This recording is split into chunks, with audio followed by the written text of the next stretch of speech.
Aleluia, louvado seja Deus.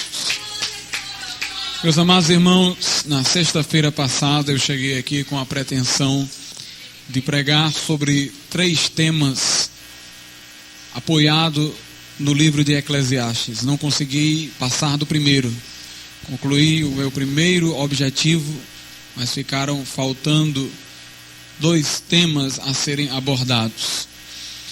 Eu não me aventurei nessa noite a prometer que irei concluir os 2 temas, não. Eu resolvi ficar com o segundo hoje, que nós vamos tratar dele, e finalmente a conclusão, a parte final dessa mensagem, ela ocorrerá no culto de sexta-feira, não sei se da próxima semana, talvez da outra semana, mas tudo aquilo que foi desejado falar, por certo, há de chegar ao coração daqueles que estiverem sempre atentos à voz de Deus, presente aos cultos, na expectativa de receber mais da parte do Senhor. Então, na sexta-feira passada, eu enderecei uma mensagem à congregação, ao modo de portar-se na casa de Deus, não apenas exteriormente, mas acima de tudo interiormente. Hoje desejo pregar uma mensagem para os pregadores. Em certo sentido, todos aqui serão por ela alcançados, porque não há crente que não seja pregador. E se houver, é preciso reconceituar a palavra crente, porque todo crente deve ser um pregador. Em certo sentido, todos serão alcançados, mas de uma forma especial, aqueles que pretendem se dedicar ao ministério da palavra, não apenas nos púlpitos das igrejas, mas nas praças, nas ruas, em qualquer lugar que seja. Irmão Saldanha nunca desejou ser pastor, evangelista, nunca desejou estar fixamente perante um púlpito, mas ouviu a voz de Deus para ir pregar na praça. Passou 38 anos pregando na praça. Era um pregador da praça e de lugar nenhum mais. Era um pregador, um ministro da palavra, mas um ministro da palavra nas ruas e não nos púlpitos. E nós temos que saber não apenas se somos ou não pregadores da palavra, precisamos saber aonde é que somos pregadores da palavra. Às vezes as pessoas foram chamadas para serem pregadores num canto, querem ser pregadores no outro, e não são tão bem sucedidas num canto como são no outro. Dizem que Billy Graham foi uma vez colocado para ser pastor de uma igreja. A igreja não saía do canto, nunca crescia. O homem era um evangelista, pregava em grandes cruzadas, em grandes auditórios, em tendas para 5.000 pessoas, ginásios, e muitas vidas eram salvas através de suas pregações, multidões se reuniam para ouvi-lo, e alguém julgou: já pensou um homem desse sendo pastor? Quiseram colocar ele como pastor, a igrejinha ficou bem pequenininha, não saiu do canto. Aí ele entendeu que estava fora do lugar, voltou a pregar publicamente, campalmente, e Deus voltou a abençoar, porque Deus abençoa, meus irmãos, a cada um de nós no lugar onde Ele nos colocou. Vamos abrir as nossas Bíblias no livro de Eclesiastes.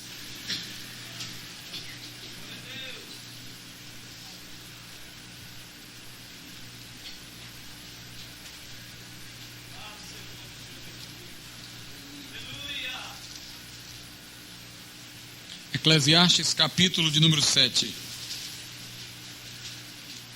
Eu peço aos irmãos que ajeitem o ventilador para que não venha vento para cá.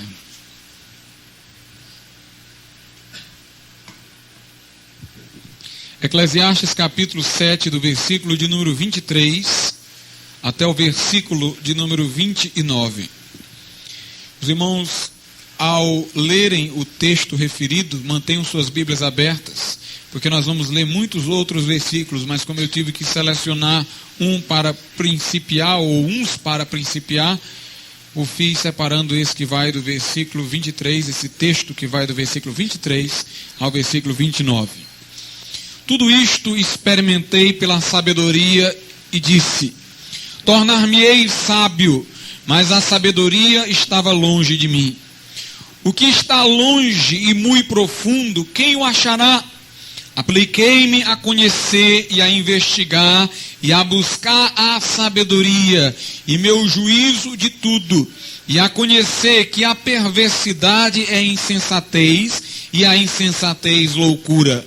Achei coisa mais amarga do que a morte, a mulher cujo coração são redes e laços, e cujas mãos são grilhões. Quem for bom diante de Deus fugirá dela, mas o pecador virá a ser seu prisioneiro. Eis o que achei, diz o pregador, conferindo uma coisa com outra, para a respeito delas formar o meu juízo. Juízo que ainda procuro e não achei. Entre 1000 homens achei um como esperava, mas entre tantas mulheres não achei nem sequer uma.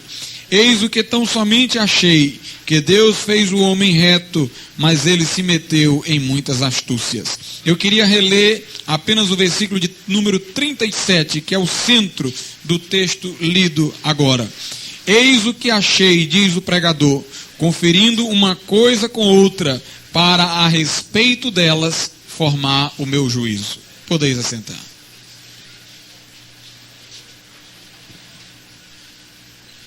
Meus amados irmãos, no livro de Eclesiastes, sábio é sinônimo de pregador, e pregador é sinônimo de sábio. Se os irmãos repararem, vão perceber que o livro de Eclesiastes é também chamado o livro do pregador. Livro do Eclesiastes ou o pregador.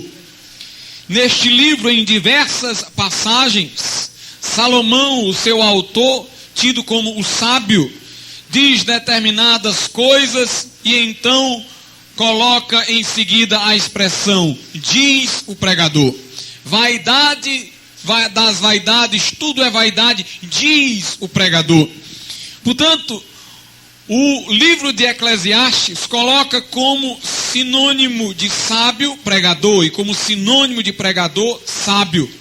Essas palavras no livro de Eclesiastes se identificam e se confundem. Alguém diz, por que, pastor?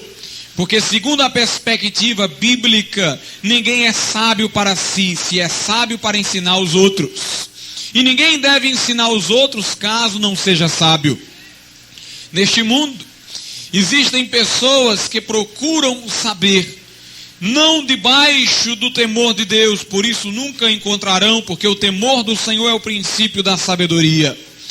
E estes homens que procuram a sabedoria, muitas vezes não intencionam repassá-la aos demais. Alguns grandes filósofos escreveram, mas alguns simplesmente não foram conhecidos sequer, porque buscavam apenas saber para si e não para passar aos outros.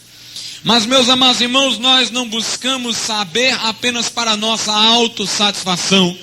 Nós queremos conhecer as coisas de Deus para passá-la aos outros, para ajudar os outros também a de Deus se aproximar. Por isso, o sábio o é para que seja pregador, e ninguém deve se aventurar a ser pregador caso não seja sábio. Temos que procurar de Deus sabedoria para termos o que dizer àqueles que nos ouvem. E aqui, Salomão diz no versículo 27, eis o que achei, diz o pregador, conferindo uma coisa com outra, para a respeito delas formar o meu juízo. Notemos, meus amados irmãos, que ele fala de algo que achou. Se ele achou é porque procurava por algo. E os versículos anteriores nos deixam cientes do que Salomão estava procurando. Ele estava procurando a sabedoria, ele estava procurando juízos corretos sobre as coisas. E ele conta que muitas coisas não conseguiu alcançar, muitas verdades profundas ele não conseguiu a elas ter acesso, mas diz por sua vez que algumas verdades ele encontrou, alguns juízos ele estabeleceu.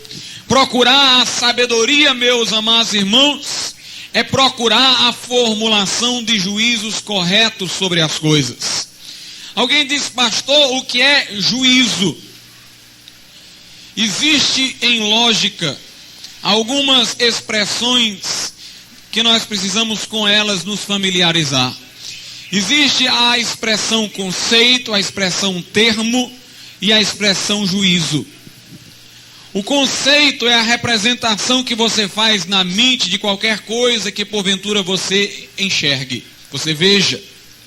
A representação da casa na sua mente, a ideia de casa, chama-se conceito. O termo é a palavra que você escolhe para expressar verbalmente ou de forma escrita o conceito. A palavra casa, dita ou escrita, é um termo que expressa o conceito de casa, ou seja, a ideia mental que você tem de casa. Através dos termos se faz os juízos. O que é um juízo? É a relação que há entre termos. Um juízo compõe-se de um sujeito e um predicado. Um juízo é tudo que você diz acerca de alguma coisa. É a relação que você faz entre um conceito e outro. Se eu digo o homem é mau, eu estou fazendo uma relação entre dois conceitos, o conceito de homem e o conceito de mau. Eu estou inserindo o conceito de homem dentro do conceito mais amplo de mal. Eu estou colocando a classe dos homens dentro de outra classe, a classe dos maus. Portanto, quando você tem conceitos, quando você tem termos, dos quais você sabe o sentido, diz que você tem conhecimento das coisas. Mas quando você sabe formular juízos, relacionar termos, saber de que forma uma coisa tem a ver com a outra, você então já não está apenas mais tendo conhecimento só, mas você está agora sendo sábio, você está tendo sabedoria.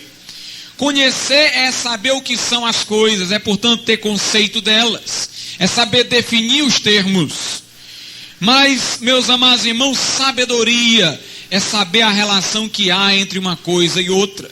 É saber a conexão que há entre os diversos conceitos. Sabedoria liga-se à formulação correta de juízos. Uma pessoa sábia é uma pessoa que sabe discernir se uma determinada coisa, um determinado objeto pertence a uma categoria ou a outra. Meus amados irmãos, Salomão procurava sabedoria, procurava juízos e encontrou alguns. O crente, meus amados irmãos, sábio e portanto o pregador deve ser uma pessoa capaz de formular juízos, ou seja, capaz de julgar corretamente as coisas, de discernir o valor que elas têm, de situar se elas estão no campo da vontade de Deus, ou no campo da vontade do diabo, ou da vontade humana carnal.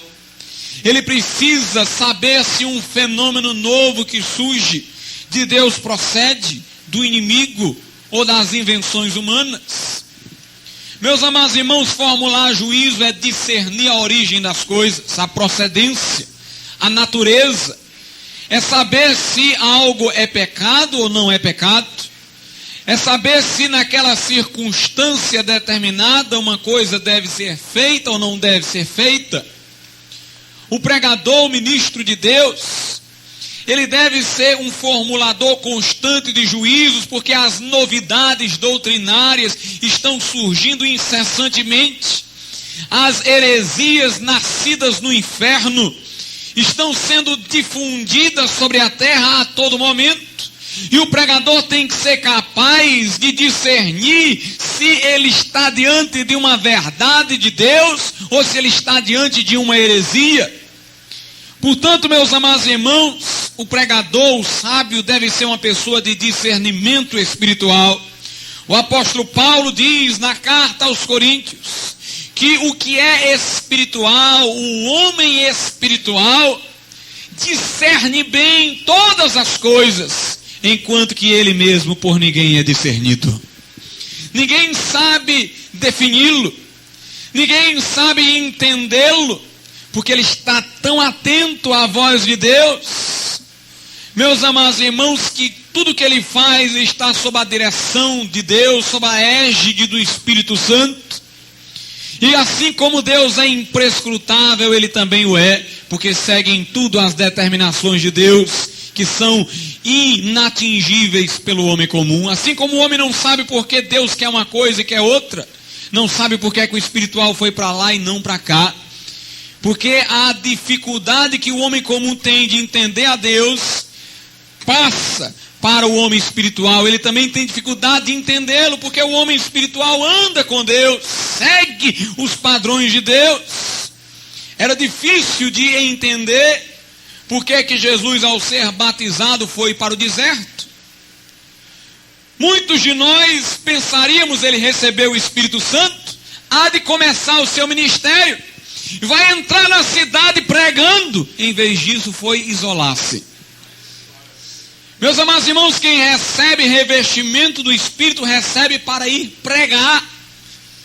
E Jesus recebeu e recolheu-se. Muito esquisito aos olhos humanos. O apóstolo Paulo foi chamado para ser apóstolo. E em vez de começar logo o seu ministério, passou 3 anos na Arábia. E nós nem sabemos sequer o que ele fez exatamente. Meus amados irmãos, aqueles homens de Deus eram homens insondáveis, assim como Deus o é. Nem eles mesmos se entendiam muitas vezes, porque estavam tão prontos a fazer a vontade de Deus, que muitas vezes a faziam sem saber exatamente o porquê. Era no enfeixe da história que eles descobriam o porquê Deus tinha mandado eles fazerem uma coisa e não outra. Paulo fazia planos para ir numa determinada direção, tinha uma visão de noite e ia para outra direção. O que é espiritual discerne bem tudo, ele por ninguém é discernido, mas discerne bem tudo. Ele sabe discernir o que é correto e o que é errado. O escritor da Epístola aos Hebreus diz que os que são experimentados na palavra da justiça têm as faculdades exercitadas para discernir o bem e o mal. Meus amados irmãos, nós temos que ter as faculdades exercitadas mediante a experiência da palavra para discernir o bem e o mal, o que é de Deus e o que não é. No Antigo Testamento o profeta dizia: ai daqueles que põem o amargo por doce e o doce por amargo. Ai daqueles que ao bem chamam mal e ao mal chamam bem. Estava o profeta se referindo a pessoas sem discernimento? Estava ele se referindo a um povo confuso que chamava o bem de mal, o mal de bem, o doce de amargo e o amargo de doce? Meus amados irmãos, nós temos que ser pessoas que sabemos para onde vamos, o que queremos. Nós temos que ser pessoas orientadas por Deus. Na segunda carta aos Coríntios, capítulo 1, texto que eu li numa das minhas mensagens dominicais, o apóstolo Paulo diz o seguinte no versículo 17 e 18: ora, determinando isto, terei porventura agido com leviandade? Ou ao deliberar, acaso delibero segundo a carne, de sorte que haja em mim simultaneamente o sim e o não? Antes, como Deus é fiel, a nossa palavra para convosco não é sim, não. Paulo era um homem, irmãos, que sabia para onde ia, sabia onde pisar. Sua palavra não era sim, não. Ele sabia julgar e discernir as coisas, porque era um homem capaz de dizer uma coisa faço. E o que ele fazia era seguir a Cristo a todo custo. Aqueles que estão distraídos com muitas coisas, colocando perante si muitos alvos, não conseguem discernir a vontade de Deus. Mas aqueles que focalizam a Cristo, o contemplam atentamente, não se desviam para olhar nem para a esquerda nem para a direita. Assim como são resolutos para olhar para Cristo, são resolutos em todas as suas demais decisões, porque na medida em que olham para Jesus atentamente, recebem de Cristo discernimento para suas atitudes e atos. É preciso que o pregador sábio seja um formulador de juízos, uma pessoa de discernimento. Mas, meus amados irmãos, segundo o escritor de Hebreus, nós tornamos as nossas faculdades exercitadas para discernir o bem e o mal através da experiência com a palavra da justiça. Note, não apenas lendo a palavra, mas tendo experiências com ela.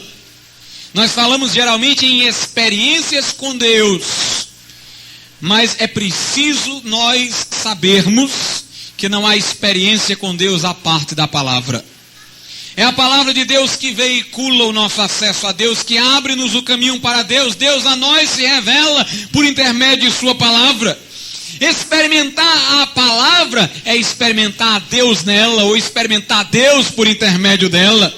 É ter a experiência de que falou o salmista quando disse: enquanto meditava na tua lei, acendeu-se um fogo no meu coração.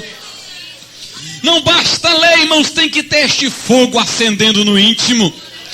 É preciso, como os discípulos de Emaús, sentir uma queimação íntima enquanto as palavras do Mestre são ouvidas. Experiência na palavra da justiça, meus amados irmãos, é ouvir Deus falando conosco enquanto lemos. Experiências com a palavra da justiça é mais do que descobertas doutrinárias na Bíblia. É ler a Bíblia e nos sentir só com Deus. Ele, nós e Ele. Ele falando a nós, aos nossos problemas e necessidades, enchendo-nos o coração. É preciso ter experiências com Deus mediante a palavra, porque a palavra é viva e eficaz.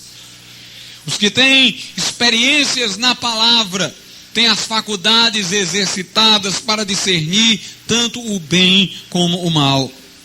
Aqui Salomão diz que ele dedicou-se à busca da sabedoria.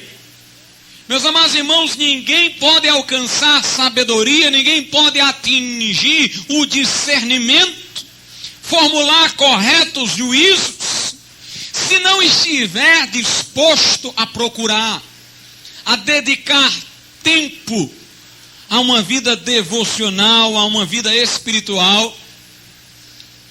O problema nos dias de hoje, irmãos, é que muita gente não reserva tempo para a comunhão devocional com Deus. Não reserva tempo.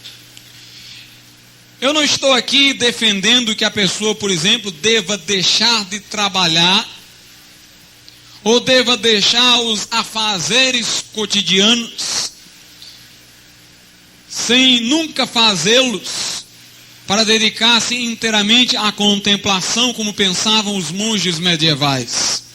Eu creio, como os puritanos, que uma hora boa para a vida devocional é o momento do trabalho. O trabalho é útil para a devoção, irmãos. Por isso que diziam os antigos, o trabalho é o sacramento do protestante. Porque os nossos irmãos na fé no passado entendiam que a labuta não os impedia de comungar com Deus, mas aproveitavam-se da labuta para comungar com Deus. Meus amados irmãos, você pode falar com Deus segurando o cabo da enxada. Irmão, você pode ser cheia do Espírito Santo e pensar nas coisas espirituais lavando os seus pratos. Eu quero dizer uma coisa, meus amados irmãos, o trabalho não nos priva da oportunidade de comunhão com Deus, o trabalho não é desculpa. Mas eu quero dizer uma coisa, se o trabalho não nos impede, uma coisa que nos impede é uma vida social intensa. A pessoa não pode meditar nas coisas de Deus se ela gosta constantemente de estar nos restaurantes das gargalhadas e das conversas fiadas. Meus amados irmãos, os puritanos eram trabalhadores e comungavam com Deus no trabalho, mas não eram pessoas de muita conversa, porque precisavam de tempo para dedicar a Deus, para a comunhão com Deus.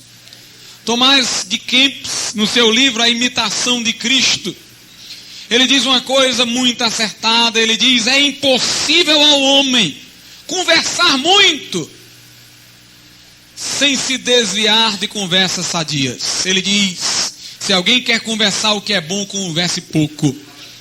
Porque se você conversar muito, você terminará chegando numa conversa inadequada. Porque nós somos arrastados pela nossa natureza mesquinha e pobre. E Tomás de Kempis dizia: converse, é preciso comungar com os outros, mas converse pouco. Porque muita conversa afasta o homem de Deus e lhe dá peso na consciência. Meus amados, muita gente hoje vive atribulada intimamente, se pergunta a si própria por que é que ela é crente e não tem tanta satisfação, felicidade, por que é que não goza a abundância de vida de que a Bíblia fala. Se ela começasse a avaliar sua vida, ia perceber que era porque conversa demasiadamente. Como dizia Tomás de Kempis, muita conversa leva a conversas inadequadas. Nós nem nos apercebemos de que já chegamos neste lugar ruim. No entanto, lá já estamos. Nós não sentimos a gravidade de nossas conversas pueris, mas a nossa consciência fica inquieta por dentro em razão delas, e nós nem sequer sabemos interpretar a nossa consciência. E ficamos pensando, por que é que eu não estou usufruindo tanta paz, tanta satisfação? Porque você falou de alguém mais do que devia. Porque você falou de alguém como não devia. Porque você conversou o que não era útil conversar. Você não tomou percepção de suas palavras, mas sua consciência tomou, e ela agora está agitando você, e você não sabe de onde é que foi tirada a sua paz. Meus amados, é preciso que nós tenhamos comunhão uns com os outros e conversemos. Mas se nossa vida social for extremamente agitada e intensa, eu quero dizer uma coisa: não há oportunidade para prepararmos o nosso espírito para estar diante de Deus. É preciso mantermos um estado constante de compunção interior. Davi dizia que o sacrifício aceitável a Deus era o espírito quebrantado, o coração contrito. Nós não podemos manter esse estado de espírito constantemente se estamos constantemente nas gargalhadas e nas conversas pueris, nas conversas que não edificam e que não levam a canto nenhum. Para manter o estado de compulsão é preciso manter constantemente o estado de reverência. É preciso ponderar o que se diz e o que se fala. João Wesley dizia: nunca converso com um homem mais do que uma hora é o meu limite. Quando já tem uma hora de conversa, eu aperto a mão dele e vou-me embora, porque sei que a partir daí já estou sendo tentado a conversar o que não devo. Algumas pessoas dizem: o pastor Glauco é uma bênção, mas se ele não fosse tão isolado... Eu quero dizer uma coisa, meus amados irmãos: se eu não fosse isolado, eu não seria isso que você chama de bênção. Eu não teria o que dizer aqui se eu não tivesse tempo para ler. Eu não teria o que dizer aqui se não tivesse tempo para meditar, para refletir, para orar, para contemplar as coisas de Deus, para pensar nas coisas do céu. Essa tarde eu passei meditando na unicidade de Deus, nas qualidades de Deus, nos seus atributos eternos, na simplicidade do seu ser, que é diferente da complexidade nossa. E se eu fosse explicar o que eu estou dizendo, sem passar um dia selecionando as palavras, vocês não iam entender nada do que eu ia dizer. Passei o dia pensando sobre o ser de Deus. E se eu fosse dizer exatamente o que pensei, sem passar mais um dia selecionando minhas palavras, ninguém aqui entenderia o que eu estou dizendo. Mas foi preciso uma tarde inteira para meditar apenas sobre o ser de Deus. Nas minhas programações para mim mesmo, eu já estou procurando reservar um tempo para meditar sobre a origem do mal. Meditar que eu falo não é ler, irmãos. É ficar orando e pedindo a Deus respostas. É abrir o espírito para que Ele fale. É manter o estado de contrição para que haja espaços por onde a sua voz possa entrar. Se você não tem tempo para isso, você não tem o que dizer a ninguém. Salomão disse: eu procurei a sabedoria. Se você quer formular juízos, precisa de tempo para reflexão. É o primeiro item da minha mensagem nessa noite. O pregador precisa formular juízos, precisa ter discernimento espiritual. Para isso ele precisa ter experiência na palavra da justiça, precisa de comunhão com Deus, precisa observar as coisas e refletir sobre elas com base na palavra de Deus. Em Eclesiastes capítulo 12, versículo de número 9, diz assim: o pregador, além de sábio, ainda ensinou ao povo. Note o que eu disse no princípio da mensagem. Nós devemos ser sábios para que possamos ensinar. O pregador, além de sábio, ainda ensinou ao povo o conhecimento. E atentando e esquadrinhando, compôs muitos provérbios. O que são provérbios? São juízos. Como é que o pregador compôs os provérbios? Atentando e esquadrinhando. O que é atentar? É ter atenção. Se a pessoa não for uma pessoa atenta, observadora, ela não tem condição, meus amados irmãos, de formular juízos, de compor provérbios. Ela tem que ser atenta. E ela tem que esquadrinhar. Esquadrinhar é refletir. Esquadrinhar, meus amados irmãos, é como ir porta a esquadrinhar é refletir. Esquadrinhar, meus amados irmãos, é como ir porta após porta, cortina após cortina, até o interior de alguma coisa. Nós temos que atentar e esquadrinhar as coisas de Deus. Só assim é que poderemos compor provérbios, ou seja, formular juízos, sermos sábios, discernir as coisas. E devemos ser sábios para que possamos ensinar aos outros o conhecimento. Vamos ver o que a Bíblia diz em Eclesiastes 8:1. É a segunda parte que nos interessa. Quem é como sábio? E quem sabe a interpretação das coisas? A sabedoria do homem faz reluzir o seu rosto, e muda-se a dureza da sua face. Notemos as duas primeiras perguntas. Quem é como sábio? E quem sabe a interpretação das coisas? Dessas duas perguntas eu concluo que o sábio é quem sabe interpretar as coisas. Note a estrutura das duas perguntas que ligam-se uma com a outra. Quem é como sábio? Quem sabe a interpretação das coisas? Ou seja, ninguém é como sábio, porque só o sábio é que sabe interpretar as coisas. A primeira ideia que o versículo nos transmite, mediante duas perguntas, é esta: o sábio, o pregador, é alguém que sabe interpretar as coisas. Meus amados irmãos, como eu já tenho dito até aqui, aquele que dedica-se à reflexão, aquele que dedica-se à contemplação, à meditação na palavra, que procura experiências com Deus pela palavra da justiça, aquele cujo coração tem uma lâmpada, cujo fogo se acende enquanto ele lê a palavra, este daí chama-se sábio. Este daí adquire o saber e o discernimento e sabe interpretar as coisas. Ele sabe interpretar a Bíblia porque está em comunhão com o seu autor.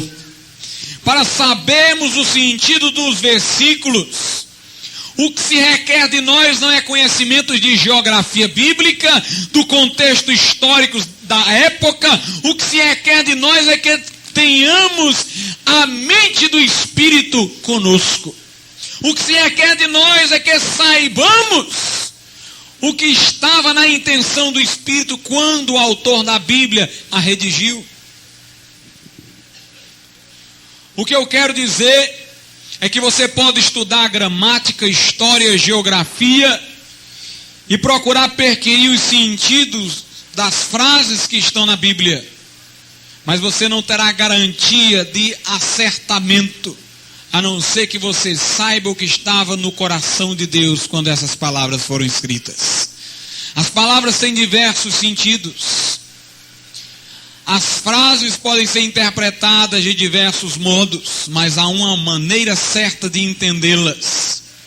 Alguma coisa estava na mente do Espírito Santo quando ele inspirou os autores da Bíblia. Algum propósito ele tinha no momento em que dava iluminação àqueles que compunham o texto da Sagrada Escritura. E é a comunhão com Deus que nos dá entendimento da Bíblia, porque faz com que tenhamos comunhão com o Espírito Santo. A mente do Espírito tem contato contato com a nossa mente, ou a nossa mente tem contato com a mente do Espírito, e nós discernimos o sentido da Escritura. O único sentido verdadeiro, o sentido em que a Escritura mantém a sua unidade. Porque quando a pessoa interpreta erradamente a Escritura, facilmente se percebe, porque não se harmoniza a interpretação que ela deu ao texto com o contexto. Mas há uma interpretação veraz, onde um texto se coaduna com o contexto, há uma harmonia tão perfeita, que quando você ouve uma explanação correta da Escritura, você já se sente no céu. É tão harmônico, é tão bem concatenado, é tão belo, é tão maravilhoso, que no momento que o crente vê a exposição correta das Escrituras, onde um texto combina com outro texto, meus amados irmãos, a gente se sente arrebatado às alturas, a gente se sente adentrando no céu. Mas para que saibamos interpretar corretamente a Escritura, necessário se faz comunhão com Deus, contato com o Espírito Santo.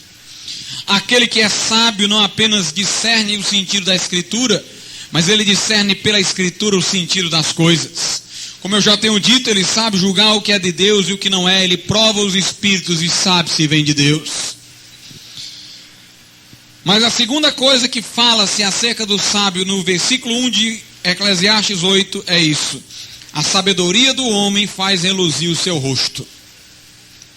A sabedoria muda o semblante da pessoa. O pregador sábio é um pregador que tem unção do Espírito Santo de Deus, porque ele procurou sabedoria em Deus, e em Deus ele encontra tanto a sabedoria como a unção para transmiti-la. Lá em Salmos diz que é o óleo que faz reluzir o nosso rosto. O judeu costumava passar óleo no rosto para que ele ficasse brilhante, dava aquele clarão quando o sol batia. Por isso que Davi fala do vinho que alegra o coração do homem e do azeite que faz reluzir o rosto. Por sua vez, Salomão aqui está dizendo que a sabedoria que faz reluzir o rosto. A sabedoria, portanto, confunde-se com o óleo, e óleo na Bíblia é símbolo do Espírito Santo de Deus. Meus amados irmãos, quando o homem encontra a sabedoria de Deus, quando ele transmite as coisas do céu, uma unção está sobre ele. Aqueles que o ouvem sentem a presença de Deus nele, sentem a comunhão que ele tem com Deus. O seu rosto brilha como de um anjo, assim como brilhou o rosto de Estevão. Assim como Moisés, que desceu do monte, o seu rosto brilhava, também o rosto dele brilha. Há alguma coisa de sobrenatural, há alguma coisa de miraculosa sobre ele, enquanto ele fala dos oráculos de Deus. Paulo, segundo a própria Bíblia, quando não escrevia cartas nem pregava, era tido pelos demais como fraco e desprezível. Mas quando ele erguia-se para falar da palavra de Deus, meus amados irmãos, aquele homem era o apóstolo de Cristo, era a trombeta de Deus, era o arauto do céu, o pregador das boas novas. João Batista não tinha nada de atraente, vivia no seu deserto, só aparecia para pregar. Lá vivia em contemplação, refletindo sobre as coisas de Deus. Não era ausente do trabalho, ele trabalhava lá. A sua maneira de vestir-se revela que ele compartilhava do mesmo trabalho daqueles que comumente viviam no deserto. Ele vestia-se como um beduíno, comia gafanhotos e mel silvestre. Aquele homem ali que nada tinha de interessante, não tinha posição, status, prestígio, era uma pessoa que vivia no deserto. Quando erguia-se para pregar, era a voz do que clamava. Aleluia! Era preciso que ele dissesse que não era Jesus, que o povo já achava que ele era Jesus. Era preciso que ele dissesse: vem depois de mim o que é mais poderoso do que eu, que não sou digno de, agachando-me, desatar a correia de suas alpáricas. É Ele quem vos batizará no Espírito Santo. Até os fariseus orgulhosos eram tocados pela sua mensagem, e ele corajosamente dizia: raça de víboras, quem vos ensinou a fugir da ira vindoura? Havia alguma coisa de sobrenatural em João. O João, que havia sido cheio do Espírito Santo desde o ventre da mãe. Aquele sobre quem estava o poder de Elias para converter o coração dos pais aos filhos e dos rebeldes a Deus. O azeite que faz reluzir o rosto. Robert Murray McCain foi um grande avivalista, salvo engano, do século passado. Antes de subir ao púlpito para pregar, ele entrava no seu quarto e orava a Deus. Como diz Jesus em Mateus, entrava numa sala, fechava a porta atrás de si e falava com o Pai em secreto. Tempo para estar a sós com Deus. Fechava a porta por trás. É interessante que Jesus diz isso, fechava a porta, não encostava, fechava a porta por trás, fica bem fechado. Ali não tinha mais ninguém, era ele e o Pai em secreto. Robert Murray McCain orava e quando saía dos seus aposentos de oração e ia caminhando para o púlpito para pregar, quando ele chegava no púlpito, antes de dizer qualquer palavra, todos já estavam em lágrimas, porque quando o contemplavam, sentiam o fluxo da glória de Deus. Meus amados irmãos, encontrar sabedoria é encontrar unção. O sábio não apenas fala coisas maravilhosas, ele fala maravilhosamente das coisas maravilhosas. E por último diz aqui que a sabedoria muda a dureza da face. Diz assim o versículo: quem é como sábio? E quem sabe a interpretação das coisas? A sabedoria do homem faz reluzir o seu rosto e muda-se a dureza da sua face. Em Eclesiastes 12:11 diz assim: as palavras do sábio são como aguilhões e como pregos bem fixados às sentenças coligidas, dadas pelo único pastor. Aqui diz que o sábio, quando fala, é como martelada de prego, porque ele tem a unção de Deus sobre ele. Voltando aqui ao tema da unção, ele não apenas fala de coisas maravilhosas, mas fala maravilhosamente, porque sua pregação não apenas edifica, mas o modo como ele prega é como dar martelada em um prego, que entra e fixa-se no coração do homem. Quando falta unção, as palavras vêm e vão. As palavras talvez fazem cócegas nos ouvintes, mas quando há unção, a palavra entra como um prego que recebeu uma martelada. Mas o terceiro item de Eclesiastes 8 é a mudança da face, que já não é mais uma face dura. O sábio interpreta as coisas. O sábio tem o rosto reluzente, tem sobre si a unção. O sábio não tem dureza de face. A sabedoria altera a sua face. Irmãos, o que Salomão quer dizer com isso? É que o sábio não é um ranzinza. O sábio não é uma pessoa desagradável. O sábio não é alguém que está atacando o pecado e os outros de forma grosseira, de forma desagradável de ouvir. Ele fala a verdade. Ele não omite verdades. Ele não deixa de condenar o erro. Mas ele faz de uma forma agradável. Ele faz de uma forma que é bom ouvi-lo. O pecador sente-se perturbado, mas o pecador não sente aquela rejeição ao pregador. Ele consegue fazer o pregador dizer: eu estou errado. Talvez não queira o pecador se converter, mas ele vai dizer: reconheço que estou errado. Entendi a palavra, gostei de ouvir. Apesar de ela perturbá-lo intimamente. Ele não é uma pessoa que transmite mágoa pela sua face. Ele não transmite antipatia pela sua face. A sua face transmite ternura e misericórdia, apesar de suas palavras estarem denunciando o erro e proclamando a condenação de Deus. Jesus Cristo olhou para Pedro quando este negou o seu nome por 3 vezes.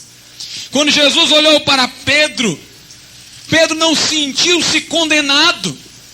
É interessante que Judas traiu Jesus, e quando foi receber as moedas do sacerdote, o modo como o sacerdote entregou as moedas para ele agitou a sua consciência a ponto dele desesperar-se. Quando Judas recebeu as moedas, eu posso imaginar a maneira do sacerdote olhar. Estava olhando como quem diz: tu é um traidor mesmo, tu me vendeu o teu mestre. O olhar do sacerdote transmitiu-lhe condenação, impossibilidade de perdão. Judas jogou as moedas e correu desesperado para um lugar onde enforcou-se. Pedro negou Jesus 3 vezes, mas em seguida ele não viu o olhar do sacerdote. O olhar do sacerdote seria cruel e desumano. O olhar do sacerdote seria talvez de forma desprezadora. Mas em vez disso, Pedro deparou-se com um olhar misericordioso como o de Jesus. Jesus estava sendo levado pelos soldados e parou. Olhou para Pedro. O seu olhar transmitiu-lhe esperança. O seu olhar lhe fez perceber a misericórdia de Deus. E em vez de Pedro correr para a forca desesperado, ele correu para um lugar e pediu perdão a Deus. E alcançou misericórdia. E alcançou perdão do Deus eterno. Vamos ver o que a Bíblia diz em Eclesiastes, capítulo de número 8, versículo de número 5 e 6. Quem guarda o mandamento não experimenta nenhum mal, e o coração do sábio conhece o tempo e o modo, porque para todo propósito há tempo e modo, porquanto é grande o mal que pesa sobre o homem. O sábio, ele sabe o tempo certo de dizer a coisa, e ele sabe o modo certo de dizer. Não basta dizer a verdade, é preciso saber o tempo de dizê-la e o modo de dizê-la. O sábio, ele sabe ponderar as coisas a ponto de saber qual o tempo conveniente e qual o modo correto. A Bíblia diz ainda em Eclesiastes, capítulo 12, versículo 10. Procurou o pregador achar palavras agradáveis e escrever com retidão palavras de verdade. Note, o pregador é uma pessoa que procurou o quê? Escrever com retidão palavras de verdade. O pregador não omite palavras de verdade. O pregador fala as palavras de verdade com retidão. Ele não açuca a verdade, ele não deixa a verdade açucarada. Ele não adocica a verdade, ele a fala com retidão. Mas ao mesmo tempo diz aqui que suas palavras são agradáveis. O pregador procurou achar palavras agradáveis e escrever com retidão palavras de verdade. Ele fala a verdade, palavras de verdade, palavras com retidão, mas ao mesmo tempo agradáveis, porque ele sabe escolher o tempo e o modo. Gravem isso, irmãos, o tempo e o modo. Há tempo para tudo debaixo do céu e há modo para tudo. Há tempo de edificar e tempo de derrubar. Há tempo de guerra e tempo de paz. Há tempo de construir e de demolir. Jesus Cristo, às vezes nos parecia duro demais e às vezes nos parecia aberto demais. Mas ele conhecia o tempo e o modo. O apóstolo Paulo era um homem sábio, um verdadeiro pregador, que conhecia o tempo e o modo. Em Atos, capítulo de número 17, a Bíblia descreve a sua ida a Atenas. Diz a Bíblia que antes de tudo ele começou a andar na cidade. Alguém diz: pastor, por que ele começou a andar na cidade? Porque era sábio. O sábio, ele é atento e esquadrinhador. Nós já vimos aqui no versículo de número 9, que o sábio, ele vai atentando e esquadrinhando. Paulo chegou naquela cidade para pregar, foi logo pregando? Não, começou a andar por lá. Começou a observar as coisas. Começou a examinar. E na medida que examinava, ao mesmo tempo, eu tenho certeza disso, ele ficava questionando a Deus, procurando saber o que devia fazer. E diz a Bíblia que enquanto ele ficou andando lá, Ele viu muitas imagens, muitos ídolos. E diz a Bíblia que no seu espírito ele revoltou-se. Paulo, quando viu a idolatria, a Bíblia diz, ele revoltou-se no seu espírito. Meus irmãos, Paulo, depois daquela passeada em Atenas, ficou revoltado. Ficou fervendo por dentro. De ver tanta idolatria, de ver tanto engano, tanta mentira. Mas é aí onde está a sabedoria do homem. Ele não levou a sua revolta para o púlpito de Atenas. Quando ele subiu ao púlpito, quando ele subiu à tribuna de Atenas para falar aos que lá estavam, ele falou de uma forma agradável à verdade. Ele não deixou que a sua perturbação com a idolatria o levasse a gritos desvairados enquanto falava. Ele não se permitiu perder as estribeiras e entregar-se às suas emoções naquela hora. Mas foi um homem que conheceu o tempo e o modo. Estava revoltado? Estava. Estava indignado? Estava. Mas ele, na hora de pregar, não se deixou levar pela sua indignação, mas pela direção que o Espírito Santo estava dando. E ele olhou para a multidão e disse: estive observando os vossos objetos de culto. Observei. E note como o homem refletia. Ele disse: eu notei um que dizia homenagem ao Deus desconhecido. Isso é que é um homem de reflexão. Ele disse: esse Deus desconhecido que vocês adoram e não sabem quem é este que eu vim anunciar para vocês. Paulo, naquela hora, meus amados irmãos, citou até um poeta grego chamado Arato. Aquele povo ali gostava de poesia, eram filósofos, e os filósofos achavam que os poetas eram seus pais, os iniciadores da atividade pensante. E Paulo disse: eu sei, refleti, pensei aqui, me lembrei que um dos poetas de vocês disse que nós somos a geração de Deus.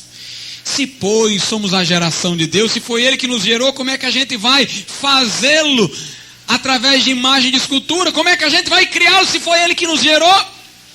Note a argumentação de Paulo. Se até um poeta de vocês diz que foi Ele que nos gerou e criou, como é que vocês acham que aquilo que vocês estão criando, aquelas imagens, são deuses?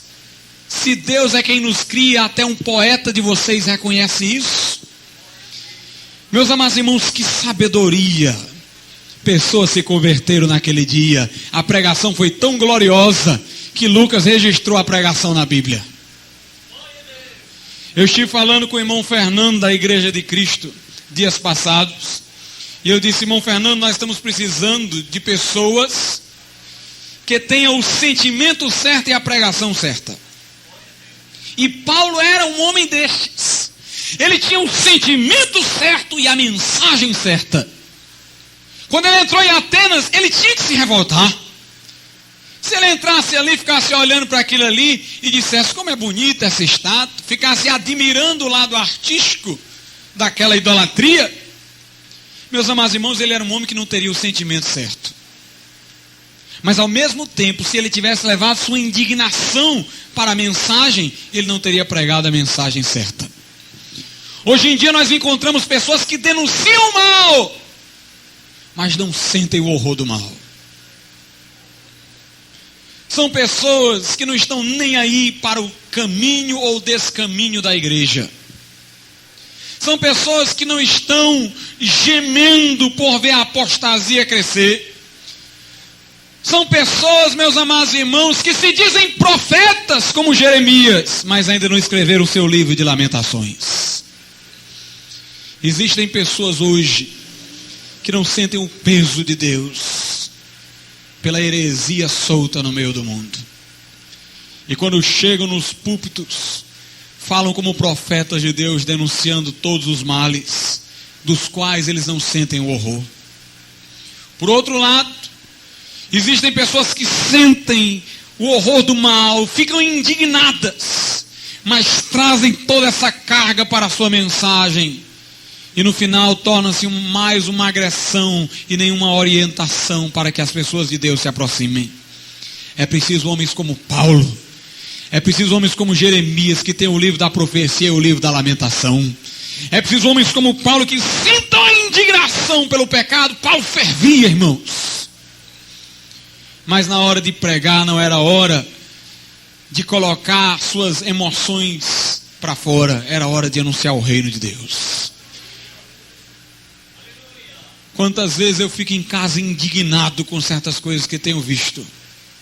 Mas sei que não posso chegar aqui e abrir os pulmões e desabafar a minha indignação, porque eu tenho aqui que pregar segundo a direção de Deus. Meus amados irmãos, que Deus nos dê homem que conheçam o tempo e o modo. Vamos ficar de pé. Pai amado e eterno, nós louvamos o teu nome, Senhor. Ó Deus, por esses dias de restauração na tua casa, te peço que tu dê ouvidos para que cada um ouça, Senhor. Um coração aberto, ó Deus, e sensibilidade, para que possam ser tocados pela tua graça que tem se manifesto, que tem sido manifestada. Ó Deus, que tu possas falar ao coração de cada um, meu Pai, e que tu possa trazê-los para junto de ti. Ó Deus, que o teu povo possa aprender de ti, ó Pai, porque tu és glorioso, sábio, e só em ti nós podemos achar aquilo que procuramos. Ó Deus, prepara uma igreja capaz de glorificar o teu nome sobre a terra. Em nome de Jesus é que eu te peço. Amém e amém. Podeis assentar.